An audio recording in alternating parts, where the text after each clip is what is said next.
একদিন এক গুরু তার শিষ্যকে পরীক্ষা নিতে চাইলেন।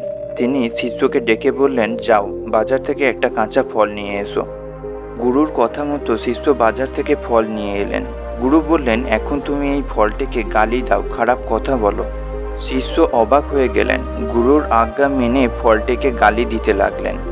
তারপর গুরু আবার বললেন, এবার ফলটিকে প্রশংসা করো, ভালো কথা বলো। গুরুর কথা অনুযায়ী শিষ্য তাই করল।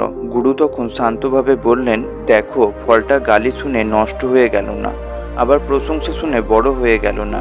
এইভাবে একজন প্রকৃত জ্ঞানীর মনও শান্ত হয়ে ওঠে।